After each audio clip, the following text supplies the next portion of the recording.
네, 여러분 안녕하십니까? 광주 시민자유대학 제가 이사장이죠. 이사장 박구영입니다. 이번 학기 이 어려운 인류 역사에서 익히 경험해 보지 못한 이런 어려운 상황에서 시민자유대학도 이렇게 온라인으로 비대면으로 서로 만나게 돼서 아쉽지만 그나마 이 정도라도 가능한 것이 다행이라고 생각합니다. 이번에 저희가 이 기획 시리즈 노후 광주 시민을 위한 도시 이야기, 그러니까 시민을 위한 도시 이야기, 도시를 이야기하는 방식이 여러 가지가 있을 텐데 시민의 시선으로 시민이 이야기하는 시민을 위한 광주 이야기를 해보고자 합니다. 그러니까 저희가 광주 시민자유대학인데요. 그래서 그 광주란 어떤 식으로 보는 게 좋을까? 오늘 첫 번째 이제 많은 훌륭한 연구자들 또는 훌륭한 광주를 이야기해 줄 수 있는 많은 분들이 오시는데요. 오늘 첫 번째 시간이기 때문에 저는 이사장으로서 또 시민자유대학 입장에서 광주를 어떻게 봤으면 좋겠다라고 하는 제안으로 아토포스 광주를 산책하다 이런 주제로 시작을 하려고 하고요. 이 주제를 보시면 첫 번째 그림을 보시면 아시겠지만 사진이죠. 그림이 아니라. 이 사진은 벼락 맞은 나무인데요. 벼락 맞아서 지금 다 잘려나간 나무인데 그게 우리 전남대학교 인문대학 제 연구실 앞에 바로 앞에 있는 즉 연구실에 사진을 찍은 그런 나무입니다. 아토포스 광주의 어떤 제가 지향하는 어떤 세계와 일정 부분 연결이 된다고 생각해서 한번 사진을 보여드립니다. 우리가 아토포스 광주를 산책하다 그랬는데요. 산책한다는 게 무슨 뜻일까요? 산책. 사진을 찾아보면 휴식을 취하거나 건강을 위해서 천천히 걷는 일이라고 되어 있어요. 저는 항상 사진을 볼 때마다 특히 이제 국어학자들이 이 사전적 정의를 이렇게 하는 것 같은데요. 너무 예쁘게 말을 만든다. 또는 너무 물컹하게 만든다. 그런 사전적 정의란 좀 뭔가 정말 사전적인 것 같아요.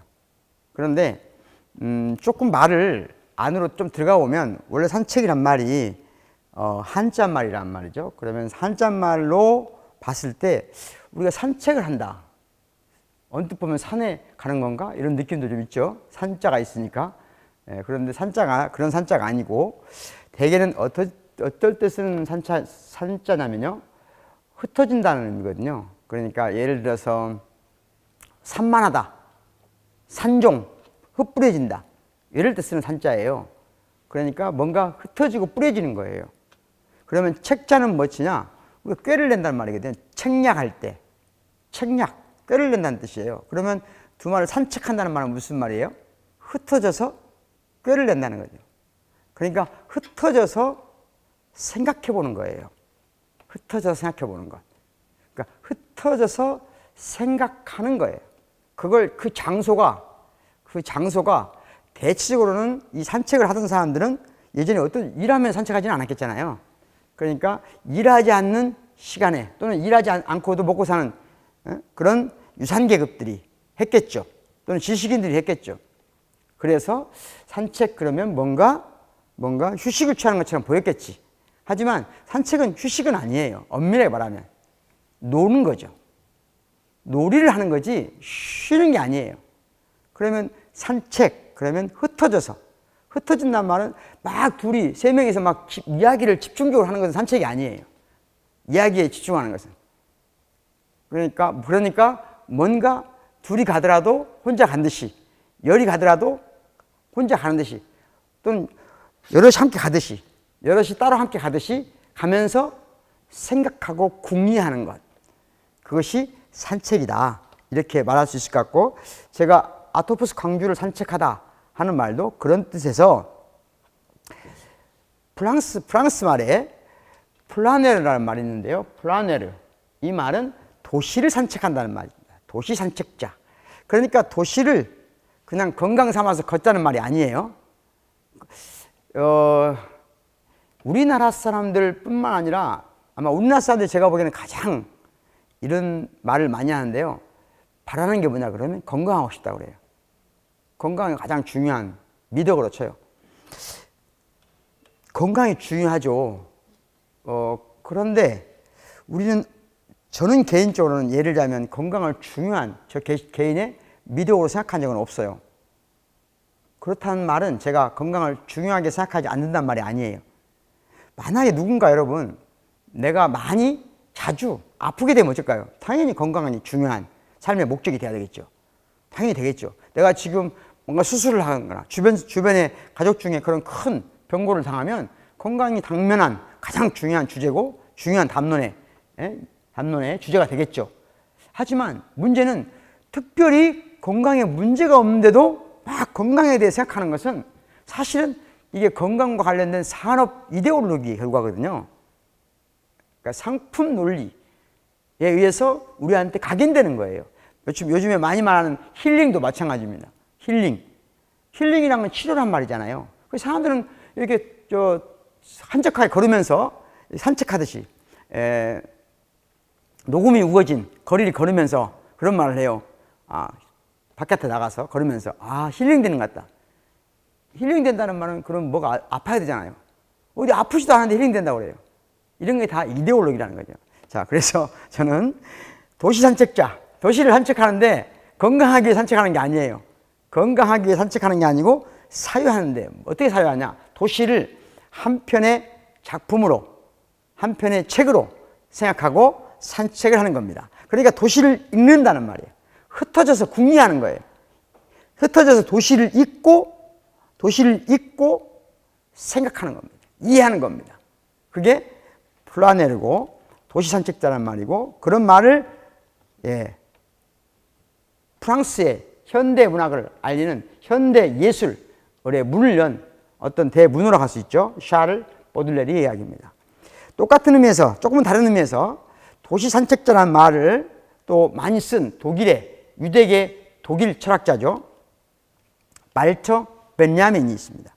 말처 벤야민, 여러분이 보시는 이 사진은 책 표지인데요. 아인반스트라세, 아인반 한쪽으로 가는 거리. 그러니까 우리말로 하면 일방통행로죠. 그러니까 일방통행로를 보고 사유를 하는 거예요. 궁리를 하는 거죠. 도시의 일방통행이라는 그 표지판을 보고 궁리하고 이해하고 이러는 거거든요. 그러면서 지하실이라는 주제를 말테 베냐민이 이 도시 산책자 플라네르로서 거리를 걸으면서 도시를 걸으면서 지하실을 보고 쓴 글이에요. 산책자로서 같이 읽어보겠습니다. 우리는 우리 자신의 삶의 집을 세울 때 거행한 의식을 오래전에 잊어버렸다. 그러나 그 집이 적의 포탄세를 받게 될 때면 폭격으로 파헤쳐진 바닥에서는 낡고 기괴한 골동품이 모두 그 모습을 드러낼 수밖에 없다. 그 모든 것은 마법의 주문과 함께 땅에 묻혀 희생되었던 것이다.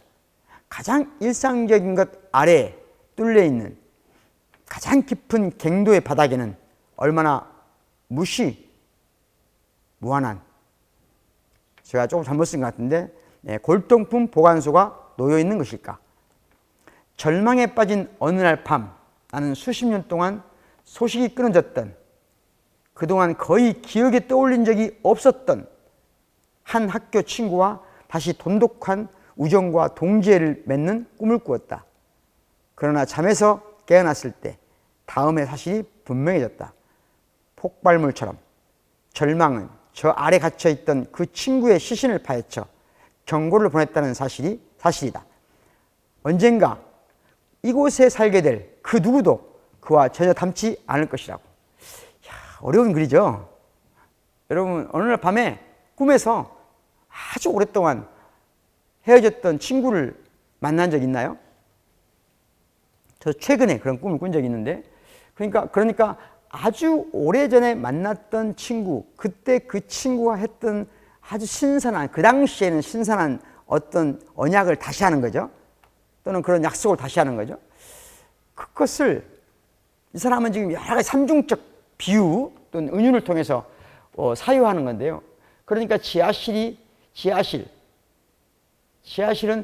우리가 그냥 눈으로 보는 지하실이기도 하지만 오늘 어쩌면 우리 삶의 역사에 우리 삶의 그 근간을 이루는 역사이기도 하죠.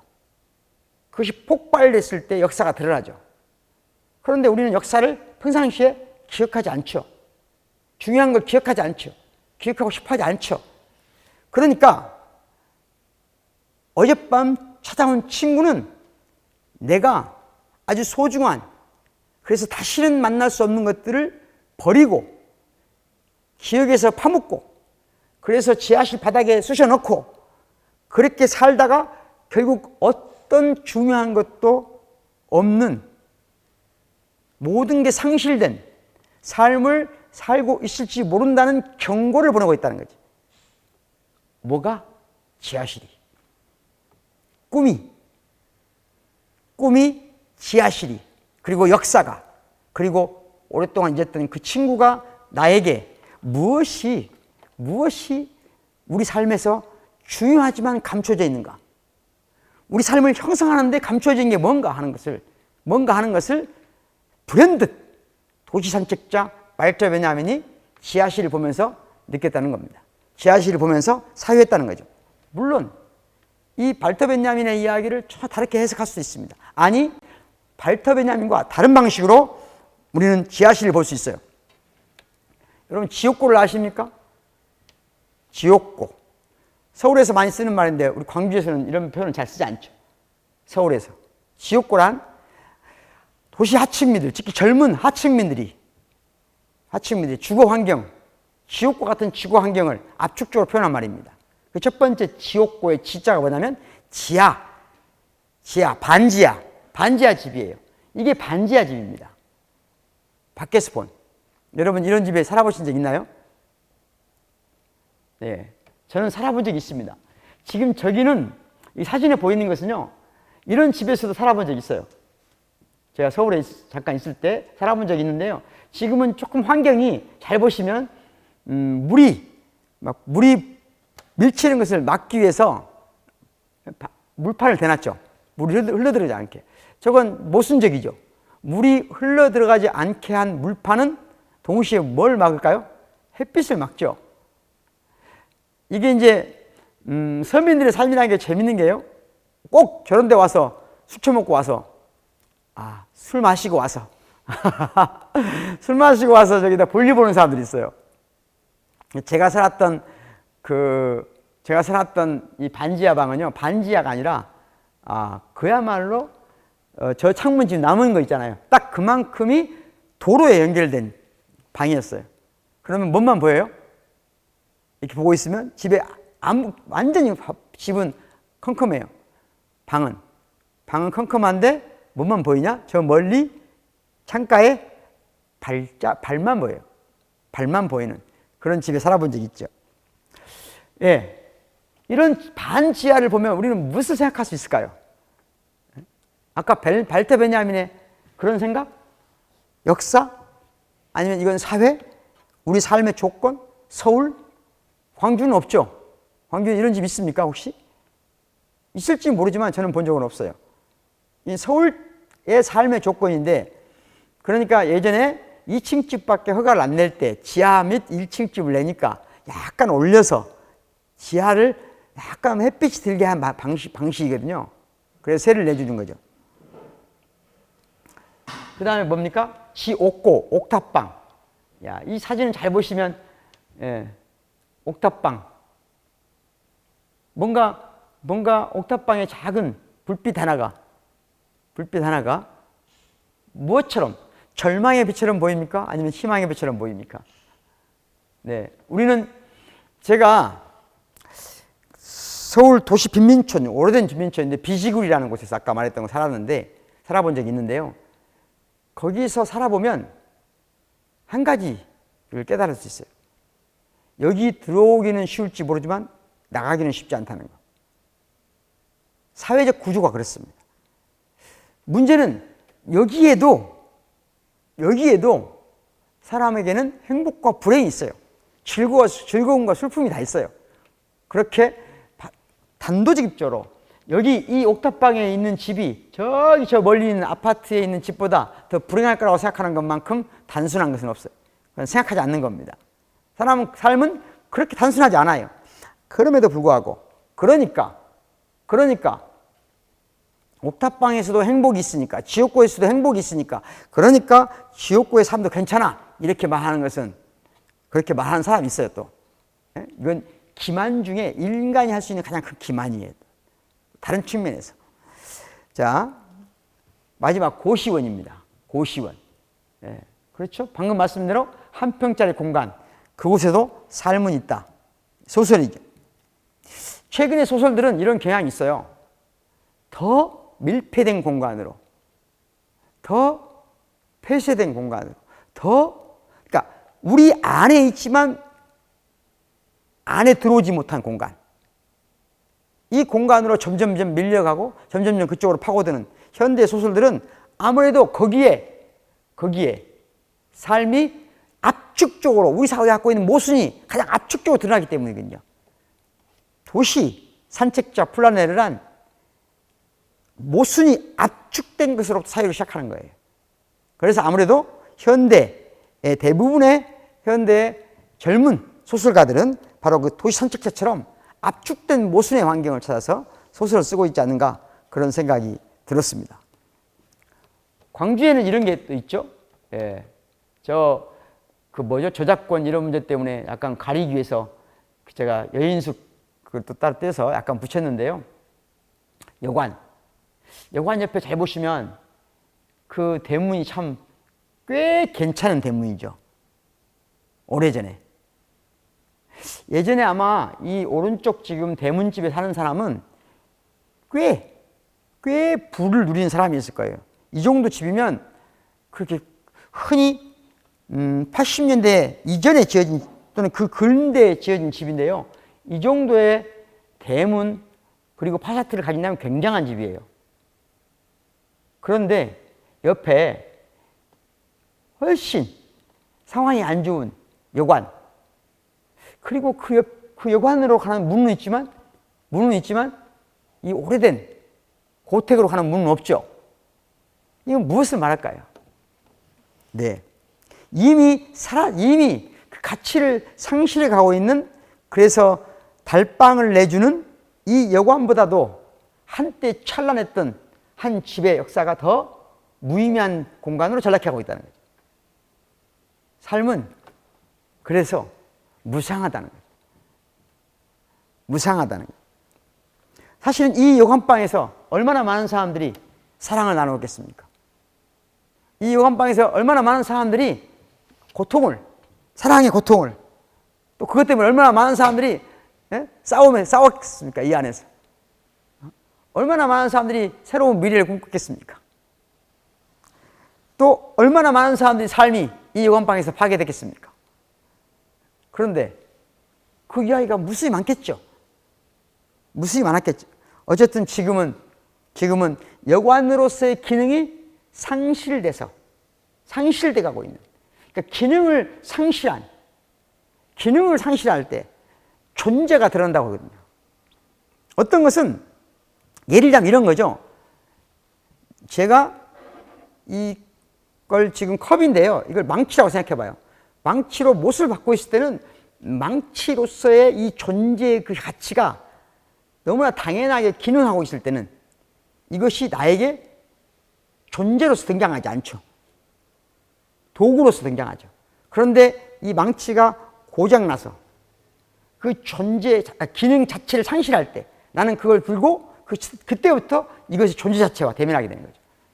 우리는 때로는 그럴 수 있습니다. 아까 그런 말 했죠. 건강이 망가질 때 건강이 떠오르죠. 그게 자연스러운 거예요, 어찌 보면. 근데 망가지지도 않았는데 건강을 떠올리는 건 그건 또 다른 병이에요. 망가지지도 않았는데. 네. 자. 지옥고. 그러니까 더 이상 사람들이 안락한 공간, 변화가 있는 공간, 재미가 있는 공간을 사적으로 가지고 있지 않다는 겁니다. 심각한 문제죠. 아파트를 보세요. 아파트에서는 어떤 변화도 없죠. 대부분의 사람들이 우리가 아파트에 살아요. 변화가 없습니다. 그리고 더 재밌는 것은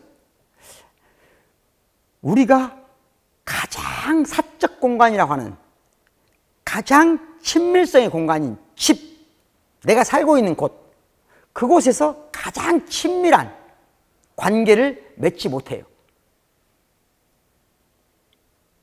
이 대한민국이라는 사회가 극단적으로 친밀성에 관련된 지체현상을 겪고 있는 거죠. 그러니까 내가 사랑하는 사람을 만나는데 내가 가장 그 친밀성에 압축된 공간인 집에서 사랑하는 사람을 만날 수 없어요. 그래서 어디를 갑니까? 이거 어디 같아요, 여러분? 네, 무인텔입니다. 무인텔이 뭔지는 다 아실 거라고 생각하기 때문에 이 무인텔 하나를 가지고 도시 산책자는 무수히 많은 얘기를 할 수 있어요. 여기 첫 번째는 제가 말한 오늘 자세히 말씀드릴 수 없지만 공공성과 친밀성의 구조 변동이 사람들의 의식을 통해서 수용되지 않았을 때, 다시 말하면 의식 지체 현상이 일어났을 때, 즉 친밀성의 의식 지체 현상의 압축적 표현일 수 있어요. 무슨 말인지 잘 모르겠죠. 예, 그거 나중에 또 기회가 되면 말씀드리도록 하겠습니다. 다시 광주, 우리 주제 아토프스 광주. 왼쪽에 있는 그림은 신경호 전 교수님, 전남대학교 작가님 작품이에요. 이 작품은 불온한 그림으로 한때 빼앗겼다가 우리 말하는 국정원 같은 그런 데서 빼앗아 갔다가 나중에 돌려받은 그림인데요. 잘 보시면 뭐가 있죠? 해와 달 같기도 하고, 그런데 사실은 뭐가 있죠? 대나무가 있죠. 대나무에 빨간 깃발, 그러면 어디가 있는 겁니까? 이건 점집에 있는 거죠. 단골레, 무당집에 밤에, 달은 밤이죠. 그러면 단골레나 무당집에 있는 저 것은 뭘 상징할까요?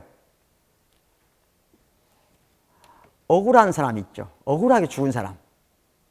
억울하게 죽었다는 건 어떤 사람이 가장 억울한 사람일까요? 우리가 예전에 조선 사람들이, 아니 우리 선조들이 어떤 사람이 가장 억울하게 죽었다고 했을까요? 억울하게 죽은 사람은 저승으로 가지 못해요. 이승으로 오지도 못하고 구천을 헤맨다 가죠. 이승과 저승 사이에서 헤매는 거예요. 왜? 너무 억울하기 때문에. 어떤 사람이 억울하죠? 어떤 사람이 가장 억울할 것 같아요? 여러분이 어떤 경우에 가장 억울할까요? 우리 선조들의 이야기에 가장 억울한 사람은 내가 왜 죽었는지 모르는 거예요. 내가 왜 죽었는지 모르는 거예요. 그래서 원래 구슬한다는 것은 정확하게 내가 왜 죽었는지를 해명해 주는 거예요.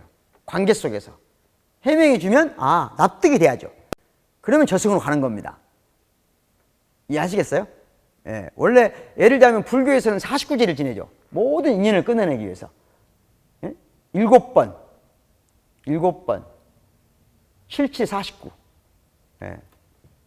그러니까 이 단골레 집은 어떤 이 깃발은 뭘 의미하냐면 저승으로 떠나지 못한 억울한 자들이 잠시 쉬어가라고 신호를 보내는 깃발입니다. 이것이 저승으로 떠나지 못한 너무나 억울한 사람들에게 잠시 쉬어가라는 그런 위안. 이쪽도 아니고 저쪽도 아닌 거 사이예요. 이거 이승도 아니고 저승도 아닌 사이. 이 사이야말로 가장 혁명적인 장소예요. 이승도 아니고 저승도 아닌 것. 이걸 첫 번째 사유한 사람, 이걸 가장 혁명적으로 첫 번째 사유한 사람은 칸트라는 철학자입니다. 그런데 칸트라는 철학자에게 예를 들자면 초월 철학이라는 말이 그런 말이거든요. 이승도 아니고 저승도 아닌 거예요. 그 이승도 아니고 저승도 아닌 것. 네. 이런 거죠. 예를 들자면 여러분 중에 이런 생각 들 때가 있어요. 내 안에 있는데 내가 아니야. 내 안에 있는 타인. 이런 거 못 느껴봤어요? 내 안에 온전히 자기 동일성을 유지하고 나는 나로 있다? 나는 나야 그냥 항상. 그래서 안정감 있는 사람. 예? 이건 가장 취약한 사람이에요. 빈약한 사람. 가장 아무런 이질감도 자체 안에 갖고 있지 않아서 완벽한 것처럼 보이고 안정된 것처럼 보이고, 그렇지만 언제나 자기 독립성을 유지하는, 그래서 너무나 빈약한, 빈곤한 이런 인간이 되지 않으려면 뭐예요? 내 안에 나를 나이지 못하게 하는 무엇이 있는 거거든요. 내 안에 타인, 그러니까 나와 다른 사람 사이에 있는 거예요. 이승과 저승 사이에 있는 존재. 그러니까 이승에서 너무나 억울하게 죽었지만 저승으로 가지 못해. 그래서 이 사람은 뭐예요? 이승이 이승으로서 온전하지 못하다는 걸 말해주는 사람이에요. 동시에 저승도 저승으로서 온전하지 못하다는 걸 말해주는 거죠. 이승과 저승의 온전한 완전성을 부정하는 가능성이에요. 이것이 바로 구천인 겁니다. 이들에 대한 이야기, 이들을 품고 있는 이야기, 이게 아토포스예요. 바로 그걸 그림으로 표현한 거죠. 해석을 그렇게 하는 겁니다. 작가가 그렇게 말했는지는 몰라요, 저도. 제가 그렇게 해석하는 겁니다. 자, 광주란 무엇이냐? 원래 광주란 한마디로 말하면, 잘 보십시오. 일본 사람들이 조선을 착취하기 위해서, 또는 조선을 경로해서 중국으로 가기 위해서 만든 것이 경부선입니다. 부산을 통해 돈을 나간 거죠. 그러니까 부산을 잘 보시면 서울에서 방향으로 보면 곧바로 어디로 와야 돼요? 목포로 와야 됩니다. 광주 목포로. 선이 자연스럽죠. 그런데 빨간색 보시면 갑자기 대전에서 호남 쪽으로 내려오고 있다 선을 갑자기 꺾어요. 이 선은 원래는 착취의 선이기도 하죠. 전쟁을 위한 선이기도 하죠. 전쟁을 위한 교통, 착취를 위한 소통, 전쟁과 착취를 위한 교통, 소통, 유통의 선이 경부선, 나중에 경인선이 되고 저 신우주로 연결되죠. 그런데 바로 이 선을, 즉 일본 사람들이 그런 목적으로 만들어진 이 선을 해방 이후에 다시 그대로 구현하고 재현한 사람이 누구냐? 경부 고속도로예요. 그러면서 우리 광주로, 목포로, 여수로 오는 선은 다 어떻게 됩니까? 시선으로. 본선이 아니에요. 본선이 아닌. 그러니까 배제란 항상 물리적인 것하고 절대로 떨어질래야 떨어질 수 없는 거예요. 그러니까 교통, 소통, 유통에서 중심으로부터 멀어져 가면 가요. 그러니까 한때는 착취의 선이었다면, 착취당하는 선이었다면, 이제 어느 순간 다른 모든 걸 착취하는 선이 된 거예요. 통로가 된 겁니다. 보시면 이렇습니다. 모든 고속도로 똑같죠. 경부선을 큰 강을 중심으로 작은 강들이 물을 댈 수밖에 없죠. 그렇게 만들어 놓은 거예요. 네. 다시 이제 아토포스 광주 그랬는데 도대체 토포스가 뭔가? 토포스가 뭔가? 토포스란 말은 토피아란 말이죠. 토피아란 말은 그냥 쉬운 말로 하면 땅이란 말이에요. 장소. 그런데 한국에 이런, 그러니까 요즘엔 많이 줄었어요, 사실은. 땅. 그러니까 한국 근현대사에서 한 번도 실패하지 않은 부의 축적 방식이죠. 땅. 그러니까 한국 사람들에겐 땅. 그러면 우리가 너무나 좋은 거죠, 땅이란. 모든 사람에게 너무나 좋은 거예요. 모두가 갖고 싶은 거예요. 그런데 우리가 갖고 싶다고 하는 것을, 욕망하는 것을 이렇게까지 외설적으로 드러내도 되는 건가요? 어쩌면 이건 진실이죠. 진실인데 너무나 외설적인 그런 느낌이 든다. 자, 유토피아란 뭐냐? 유토피아란 이 장소를 사람들은 그렇게 말합니다. 장소가 토피아인데 플레이스, 영어로 말하면 플레이스, 우리말로 하면 장소 또는 땅 이런 건데요. 이 토피아가 없는 것, 그러니까 실제하지 않는 것이 유토피아다, 이렇게 아마 배우시거나 가르치는 사람들이 많이 있어요. 저는 그렇게 해석하지 않습니다. 유토피아는 없는 땅이 아니에요. 없는 세계가 아니에요. 장소를 제거해버린 것이지. 장소를 제거해버린다는 게 뭘까요? 토피아를 제거하는 거죠. 땅을 없애버린 거예요. 야, 그야말로 직접적으로 땅 없이 지어진 공간이에요. 뭐예요? 아파트죠. 빌딩이죠. 땅이 없어요. 땅이 제거해버린 공간. 이건 원래 인류 역사에서 가장 이상적인 생계를 꿈꿨던 사람들이 실제로 설계한 거예요. 르 코르비지에, 현대 건축의 아버지라고. 르 코르비지에가 설계했어요, 아파트라는 걸. 왜? 땅을 없애버린 거죠. 땅 없이도 질 수 있는 거죠. 우리는 땅 없이 살 수 있는 세계를 꿈꾸죠. 그래서 땅을 제거해버린 거예요. 땅을 제거하고 만들어진 아파트. 땅을 제거했다는 건 뭐냐? 다른 말을 해보죠. 아주 쉬운 말을 해보죠. 우리가 지금 살아요. 이 집에 살아요. 어떤 집에 살아요. 살면서 우리는 뭔가를 지어요, 막. 아침밥도 지어서 먹고, 같이 밥도 짓고, 노래도 짓고, 예? 우리 옛날에 말하는 편지도 짓고, 다 짓는 거거든요. 관계도 짓고, 노래도 짓고, 약도 짓고, 농사도 짓고, 다 지어요, 집에서. 그래서 집이 돼. 흔적이 남는 거죠, 우리가 말해도. 함께 장소를 만든 거예요. 그런데 이사를 가죠. 그럼 어떻게 하죠? 아무것도 없는 집에 가요. 어떤 장소도 사라져버린, 흔적을 지워버린 새 집을 좋아해요.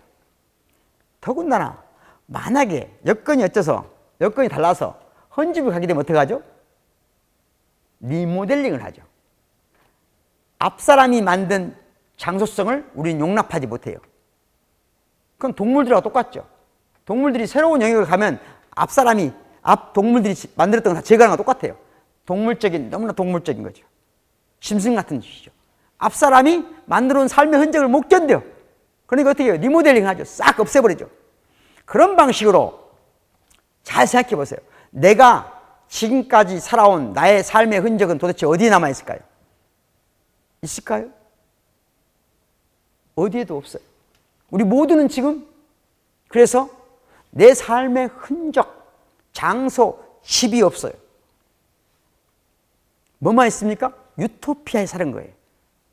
토피아가 없는 땅, 장소가 없는 곳, 땅이 없는 곳에 살고 있는 거예요.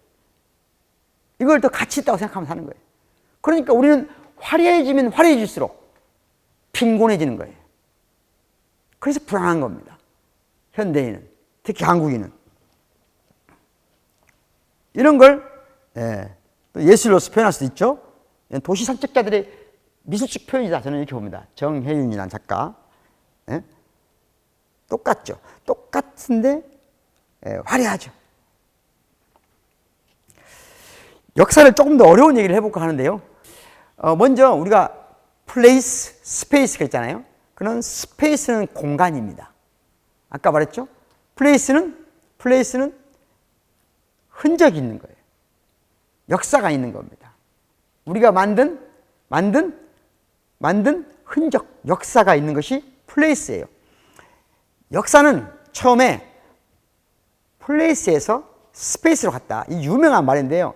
엉리 베르그송의 창조적 진화라는 곳에 나와 있는 유명한 문구인데 같이 한번 읽어보겠습니다. 현대과학은 무엇보다도 시간을 독립변수로 삼으려는 열망에 따라 정의되었다. 예. 보시면 시간이 독립변수가 되면 공간은 종속변수가 된다. 이 말은 함수 y는 fx 생각나시죠? 예. 함수 y는 fx 그러면 x가 x 값에 따라서 y 값이 결정되죠. 그죠? 함수는 펑션이니까 어떤 기능이 있죠. 어떤 기능이 있는 데다가 x를 집어넣으면 뭐가 나와요? y가 나와요.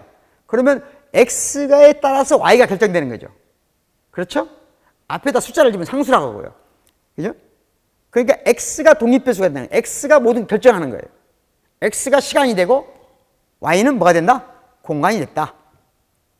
그래서 시간이 입력 또는 원인값인 x로서 독립변수대로 하려면 결과로서 종수된 되는 y값은 질적 차이가 없는 공간이 된다. 자, 현대공학은 시간을 독립변수로 만들어가면서 공간을, 즉 종속변수 안에 질적 차이가 있으면 종속변수로서의 어떤 기능을 상실하거든요. 변동이 생기니까. 지가 독립변수가 되면 안 되니까. 그래서 y를, 즉 공간을 질적 차이가 없는 공간으로 만들어버렸다. 우리가 일상적인 우리 언어적 사용에서는 공간이나 장소나 별 차이 없으지만 지금 제가 말하는 철학적인 논의에서는 공간은 질적 차이가 없는 텅 빈 곳이에요. 텅 빈 곳. 자, 오래전에 사람들은 공간에 대한 사유보다는 주로 공간적 사유보다는 장소적 사유를 했다 하면 이제 현대에 이르면 사람들은 공간적 사유를 한다. 다시 최근 현대 물리학, 더 나아가서 현대 물리학뿐만 아니라 현대 과학, 철학, 예술이 전방위적으로 공간으로부터 장소로의 이동을 요구하고 있습니다. 공간으로부터 장소로 이동. 이것을 설명하려면 또 길겠죠? 오늘은 그러나 잠깐만 해서 원래 공간이란 말은 그리스어의 코라란 말입니다. 코라. 질적 차이가 없는 공간이에요. 플라톤은 코라를 생성의 유모라고 그랬습니다. 생성의 유모. 그러니까 이게 정말 복잡해요. 코라는 비어있어. 비어있는데 그 안에서 뭐가 생겨요? 토피아가 생기니까 생성의 유모죠. 그러니까 코라는 공간, 토피아는 장소입니다. 그래서 공간은 장소가 생겼다 없었다 하는 것이에요. 그러면 장소는 뭐예요? 사람, 사물, 사건이 생겨나는 것이죠. 더 구체적인 공간이죠. 그러니까 공간은 메타적인 개념이에요. 공간은 메타적인, 장소들의 장소니까 메타 개념이죠.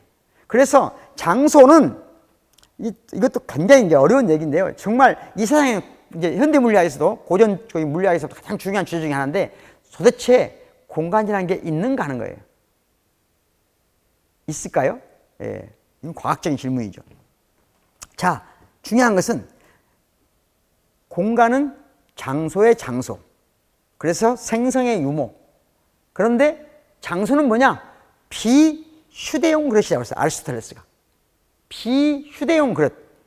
비휴대용 그릇. 어려운 말이죠? 아주 쉬운 말로 해보면 이런 겁니다. 장소란 뭐냐? 장소란 휴대하는 것은 아니에요. 휴대하는 거예요. 비휴대용 그릇이야. 그러니까 이 컵을 딱 놓잖아요? 그럼 장소라면 이 장소잖아요. 이 장소에 이 컵을 둘러싸고 있는 안팎의 금이 생기죠. 예? 예, 아무튼 뭐. 자, 모든 사물을 감싸 안는 거죠. 모든 흔적을, 모든 사건을, 모든 사물을. 자, 그래서 원래 왼쪽에 이제 보시면 티마이오스라는 플라톤의 작품이죠. 여기 이제 중요한 이 문제가 논의되고 있는데 왼쪽에 보시면 코라를 그래서 코라는 빈 것, 비어있기 때문에 이질적인 게 들어오거든요. 들어오는 순간 뭐가 돼요? 코라가 뭐가 돼요? 토피아가 되죠. 토피아가 되는 거예요. 그러니까 예를 들어서 자궁, 율리아 크리스토바 같은 심리학자는 자궁이야말로 코라다. 왜? 비어있어. 그런데 이질적인 것을 받아들여서 뭘 만들어요? 새로운 걸 만드는 거죠. 전혀 새로운 것을. 자, 그래서 얘기가 너무 길어지는 것 같은데, 자, 유토피아가 얼마나 화려하지만 얼마나 텅 비어 있는가. 그러니까 아파트야말로, 빌딩 숲이야말로 인류가 만들어낸 가장 직접적으로 확인 가능한 유토피아라는 거죠. 아파트는 유토피아예요. 아파트는 뭐가 많이 있어서 사람들이 좋아할까요? 아무것도 없어서 좋아할까요? 아파트 뭐가 많아서. 아파트가 왜 좋은지는 제가 또 나중에 한번 예전에 강의한 적이 있는데 왜 우리는 아파트에 매료되는가? 여러 가지 이유가 있죠. 오늘 그 얘기는 그만하고요. 아파트가 유토피아라면 여기 어디죠? 여러분 보시면 예, 샹무지구입니다. 향무지고. 완전히 향무지고. 이걸 저는 에테로토피아. 푸코의 얘기죠. 그러니까 에테로토피아는 헤테로토피아라고 하죠. 헤테로토피아. 헤테로 그러면 뭐죠? 헤테로. 우리가 동성애자 할 때 뭐라고 그래요? 호모섹수얼리티라고 하죠. 그러면 호모가 동일성이란 말, 같다는 말이거든요. 다르다는 말이 뭐예요? 헤테로. 그때 그 말이에요. 헤테로토피아. 그러니까 땅이 있는데 헤테로. 이질적인 땅들의 주합이에요. 이걸 의학에서는 숙주세포에 기생하는 해가 없는 이질적인 세포를 가리켜서 원래 헤테로토피아라고 의학적 용어고, 그것을 푸코가 받아들여서 연속성과 정상성을 방해해. 뭔가를 방해하지만 사실은 그 숙주 자체를 해를 주지 않는 거예요. 그러니까 아까 제가 말한 건 뭐죠? 일종의 푸코가 말하는 에테로토피아는 아토피아적 성향이 있어요. 그러니까 아까 제가 그랬죠? 이승도 아니고 저승도 아닌 사이. 이 사이거든요. 그러니까 에테로토피아는 원래 푸코가 꿈꿀 때는 이곳에 해를 주지 않는 방식으로 이곳에 있지만 이곳이 온전하지 않다는 걸 말해주는 거거든요. 온전하지 않다. 정상적이지 않다. 그걸 방해하는 거예요. 그런데 제가 보기에는 그것은 철학자 얘기고, 실질적으로 에테로토피아가 현대사회에 실현된 것은 이질적인 장소가 난립하는 세계입니다. 난립. 야. 그런데 여러분들 어떻게 가장 이상적인 유토피아와 저 건너에 가면 아파트라는 유토피아가 있어요. 여기는 너무 화려하지만 좋지만 재미가 없어. 너무 삭막해. 그러니까 어디로 와요? 헤테로토피아 와서 밤에 즐기죠. 변화를 화려하게. 이게 우리 현대인들의 삶이에요. 유토피아와 헤테로토피아예요. 헤테로토피아의 정점이라고 하면 저는 이게 어딥니까? 인류가 만드는 헤테로토피아의 정점, 타임스퀘어죠. 미국 뉴욕의 타임스퀘어. 예, 제가 여기 가서 보고, 저도 가봤는데, 지금 여기 LG 있잖아요. 여기 한국인들이 다 점령했어요. 한국의 대기업들이 간판을. 그래서 보고 막 한국인들이 가서 우와, 자부심을 느끼죠. 야, 드디어 세계의 에테로토피아를 우리가 지배하고 있는 거죠. 한국인들이 대단하죠. 예. 어쨌든 인류 역사의 가장 정점에 에테로토피아가 있는데요. 여기 가보시면요, 얼마나, 그러니까 전 인류의 표본들이 다 와 있는 것 같아요. 여기서 보면 피부색이 예를 들어 우리가 피부색을 보고 흑인, 백인, 황인종 말을 하잖아요. 얼마나 황당한가를 확인할 수 있어요. 바로 곧바로. 왜? 너무 달라, 다. 너무 피부색이 달라요. 그 얼굴도 다 달라. 그 많은 사람들이 막 엄청나게 밀려있는데 가만히 있어도 움직여요. 그 정도 사람이 많아요. 정말 이질적인 것들의 정점이죠. 에테로토피아. 그런데 이건 저는 푸코가 말하는 생명 권력과 연결시켜서 해석하고 싶은데 오늘 시간이 없기 때문에 지나가도록 하겠습니다. 이걸 본 작가죠. 한명수라는 작가가 타임스퀘어를 이렇게, 아까 비슷한가요? 여러분 보시기에?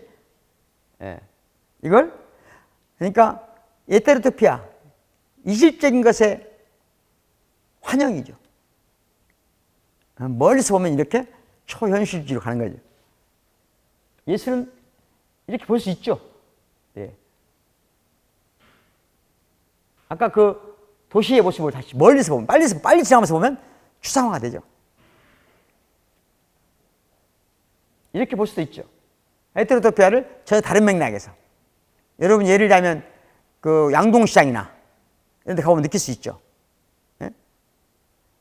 박능생이라는 작가의 도시의 흔적이라는 작품인데요. 이것도 일종의 헤테로토피아의 콜라주를 보여준다, 이렇게 보입니다. 자, 오늘 여기 마지막 주제죠. 아토포스. 아토포스란 말, 아토피아. 그러니까 아토포스는요, 아주 쉬운 말로 하면 여러분이 알고 있는 말로는 피부염 아시죠? 아토피란 피부염이 있어요. 그 왜 피부염일까요? 피부염을 왜 아토피라고 했을까요? 아토피. 지금 말하는 아토피하고 똑같은 말이에요.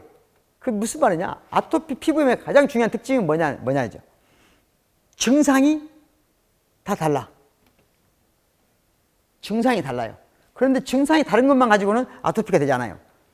어쩔 때 아토피가 되죠? 원인을 모를 때예요. 그러니까 이 피부염의 경로를 설명하지 못할 때, 그 피부염의 경로가 단선적이지 않을 때, 그러니까 어떤 질병의 원인이 다양한데 알지 못해요. 그래서 그걸 아토피라고 하죠. 그러니까 아토피는 정확히 말하면 뭐예요? 장소가 있다는 거예요, 없다는 거예요? 있는데 없는 거예요. 아까 말한 사이예요. 사이에 대한 사유가 필요해요. 좌클락강이 오고 하는 거죠. 사유. 그러니까 아토포스란 뭐냐? 항상 우리 안에 있지만 우리 안에 있지 않은 자야. 지금 우리가 같은 공간에 있지만 같은 공간에 있지 않은 자. 이걸 이제 철학적으로 설명하면 또 복잡해요.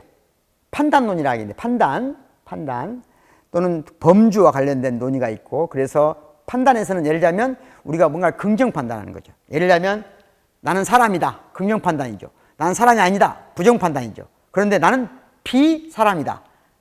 이 비사람이란 건 뭐죠? 사람이라는 거예요, 아니라는 거죠? 사람인 것과 아닌 것 사이에 있는 거예요. 사이. 무한히 미끄러지는 거죠. 그게 무한히 미끄러지면 악무한이라고 그래요.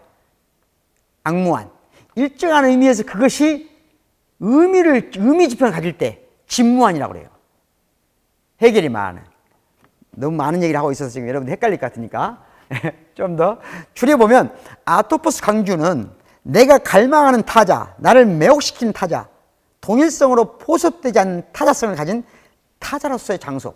다시 말하면 아토포스 광주는 광주 안에 있으면서 바깥에 있는, 광주 바깥에 있으면서 안에 있는, 그래서 매혹적인 거예요. 매력적인 거예요. 야, 사랑하는 롤랑 바르트가 사랑하는 사람은 사랑의 대상을 아토포스로 인지한다. 여러분 누군가 사랑해 본 적 있나요? 사랑한다는 건 뭐예요? 어떻게? 해볼 수 없는 거예요. 내가 이미 그를 내 안에 소유한 순간 사랑은 끝나요. 사랑은 되지 않아요, 절대로. 소유하는 순간 사랑은 없어요. 그 물건이 되는 거거든요. 소유물이 되는 거죠. 사랑한다는 건 뭐예요? 절대 사랑하는 사람은 절대로 내 안에 있지만 바깥에 있는 거예요. 나를 불편하게 하죠. 불안하게 하죠. 진정한 사랑은 그런 거예요. 내 안에 있지만 나를 나에게 하지 못하면서 내 안에 있는 거예요. 나를 불안하게 하죠. 끝없이. 예. 이게 사랑을 그만둔다는 건, 그러니까 저는 다른 말로 하면, 그래서 아토포스 광주란 진정으로 사랑하는 도시 만들자는 거예요. 진정으로 사랑하는 도시. 그래서 그걸 벗어나려면 과잉 신성화와 과잉 세속화에서 벗어나야 된다. 과잉이 문제다. 지나치게 광주를 신성화하거나 지나치게 광주를 세속화하는 것, 이건 서로 맞닿아 있다, 이렇게 봅니다. 그래서 과잉 신성화와 과잉 세속화를 맞서려면 정말 광주는 어떤 가공이 되기 이전에, 관념적으로 구성되기 이전에 어떤 날 이미지에 접근하려고 한다, 우리가. 특히 연구자들은, 시민들은 날 이미지, 날 이미지. 오규원이라는 시인이죠. 위대한 시인, 우리나라 시인이면서 그 이론이나 비평을 하시는 아주 위대한 작가 중에 한 분이죠. 오규원은 작가 기회 되면 꼭 읽어보시기 바랍니다. 아주 시는 대단한 시인이죠. 그 오규원 작가가 추구했던 그것도 일종의 날 이미지예요. 일종의 우리가 가지고 있는 기본적인 언어를 통해서, 언어가 우리라는 몸을 통해서, 우리라는 머리를 통해서 세상을 보게 하는데, 그것을 거부하는 어떤 것이 가능하다면 그 지점이에요. 이 파추상은 뭐냐면요, 전남대 병원에 부상당하고 오신 5.18 당시에 환자들을 하나 대표적인 이름인데요. 이름을 알 수 없으니까, 또는 이름을 알려서는 안 되기 때문에 뭐라고 그래요? 파란 추리닝 상의를 입은 사람이에요. 파란 추리닝 상의를 입은 사람을 파추상이라고 이렇게 이름 붙였어, 실제로. 이런 게 날 이미지예요. 날 이미지. 우리가 그날 저기서 나는 소리를, 그 날 이미지라는 것은 꼭 그림으로만 생각하면 안 돼. 그 소리, 날 소리를 들을 수 있어야 된다. 그 중에 저는 예를 들자면 중요한 게 뭐냐? 5.18이 아토포스 광주가 되려면 첫 번째, 연대의 기억의 연대로 가야 된다. 1980년 5월 27일 날 새벽, 도청에 남아있던 시민군들한테는 단 3발의 실탄만 주어졌습니다. 그건 죽는다는 의미예요.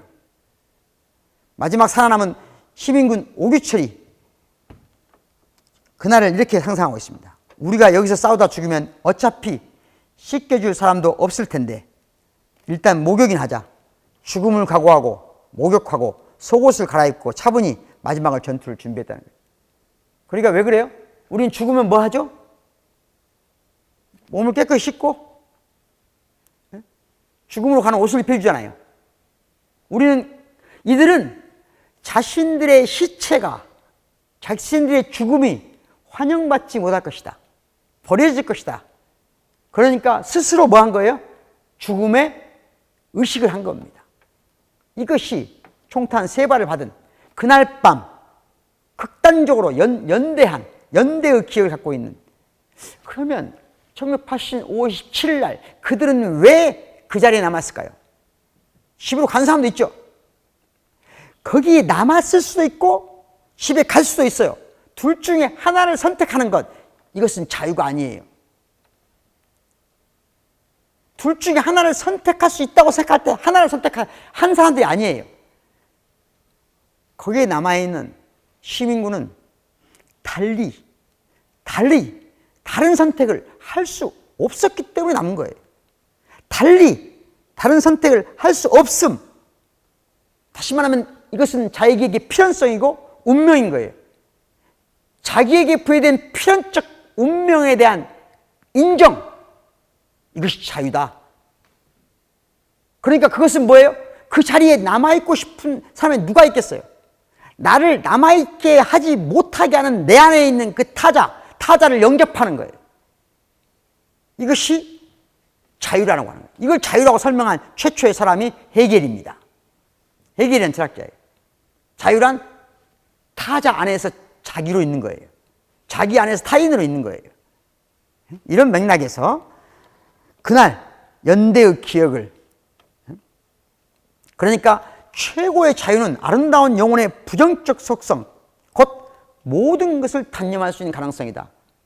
이 말이에요. 이것이 최고의 자유인 겁니다.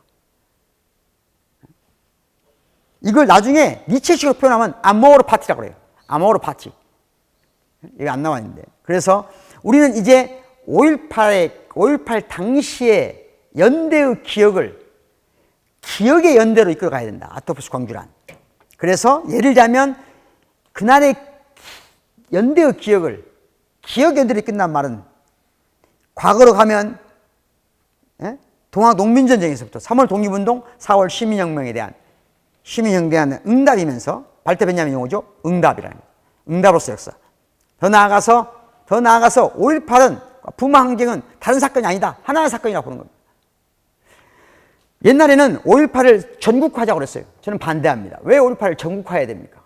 전국 연대를 해야 된다. 전국의 다른 사건들과 연대하는 거예요. 연대의 기억을 기억의 연대로 이끌어 가야 된다. 그리고 세계화하다는 말도 반대예요. 왜 세계화를 합니까? 세계의 다른 똑같은 유사한 아토포스들과 연대해야죠. 그래서 세계화가 아니라 세계 연대를 제안하는 겁니다. 마지막으로 항상 드리는 말씀인데요. 악마는 지시지 않아요. 그래서 악마는 계속 출현합니다. 그러니까 악마를 보라볼 수밖에 없어요. 우리는 도시를 산책하는 아토포스 광주를 산책하는 플라네르에서 보면 우리는 비관적일 수밖에 없어요. 적대적 모순 앞에서 쉽게 희망을 찾을 수 없어요. 하지만 그럼에도 불구하고 우리가 실천적으로 낙관주의 태도를 가져야 된다. 이론적 비관주의, 실천적 낙관주의적 태도로 도시를 산책하는 사람, 플라네르. 이건 지금 살아있지, 한번 광주도 왔었죠. 지난번에 비엔날레에서도 한번 강의도 했었죠. 슬로보이 지적이라는 세계적인 철학자죠. 위대한 철학자 중에 한 명이죠. 그가 위대한 것은 어마어마한 책을 썼다는, 50권 이상의, 페이지가 1000페이지 이상 넘는 50권 이상의 책을 썼다는 것 때문이 아니라, 이분은 2008년 금융위기가 일어났을 때 Occupy the Wall Street, 그러니까 월스트리트를 점령하라 하는 시위대, 바로 뉴욕입니다. 그 월스트리트 바로 옆에 조그마한 공원이 하나 있어요. 이 주코타 공원인데, 주코타 공원에 시민들 앞에서 직접 글을 써갖고 가서 거기서 연설을 합니다. 철학자란 이런 거예요. 진정한 철학자란. 재밌는 얘기입니다. 시베리아로 끌려간 남자가 있어요. 근데 그는 그 자기가 편지를 쓰면 검열될 거라는 걸 알고 있어. 그래서 친구한테 이런 말이에요. 내가 보낸 편지가 파란 잉크로 적혀 있다면 거기 적힌 내용이 사실이지만 빨간 잉크로 적혀 있다면 다 거짓이다 라고 친구에게 말을 갔어요. 그러나 편지가 왔어. 근데 뭐라고 써있나? 여기는 너무 훌륭하다. 모든 게 훌륭하다. 예? 거기에는 좋은 음식이 가득 차 있고 영화도 마음껏 볼 수 있다. 아파트는 크고 호화스럽다. 그런데 여기서 살 수 있는 유일한 물건이 뭐예요? 유일한 물건이 살 수 없는, 다 있는데 하나가 없어. 뭐가 없어요? 빨간 잉크가 없어. 그 말은 무슨 말이야? 빨간 잉크로 적었다면 이게 다 거짓말인데 파란 잉크밖에 없기 때문에 거짓말이라는 걸 알릴 수가 없어. 이해돼요? 이 말씀. 어찌 보면 우리에게 지금 빨간 잉크가 없어요. 빨간 잉크는 사유의 가능성입니다. 산책, 흩어져서 궁리하는 힘이 없는 거예요. 제가 오늘 얘기하는 아토포스 광교를 산책하다는 빨간 잉크를 찾아가는 길입니다. 빨간 잉크를 찾아서 사라져가는 것들, 곧 사라져가는 사람의 무늬들을 같이 이렇게 써보는 거예요.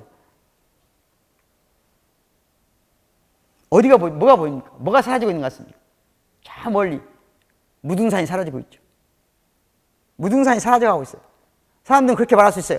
무등산은 거기 있지. 아니요. 보이지 않으면 사라지는 겁니다. 사실로서 어딘가에 존재할지 있다고 생각하죠. 아니요. 우리의 시야에서 벗어난 순간 무등산은 사라지는 겁니다. 그날 아주 오래전 1980년 5월에 광주 국군통합동 그 옆에서 고문을 했던 505 보안부대, 지금 잘 정돈돼서 막 정리해서 곧 없어질 위기에 있어요. 제가 최근에 가보니까 지금보다 이 사진보다 훨씬 많이 정리되어 있습니다. 흔적이 사라지고 있죠.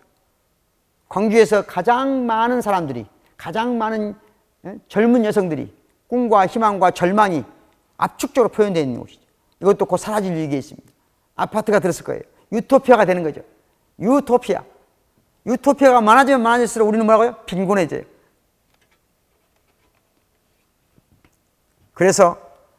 그래도 광주에 여전히 혹시 아토포스 광주에 고향이 있다면 어디가 있을까?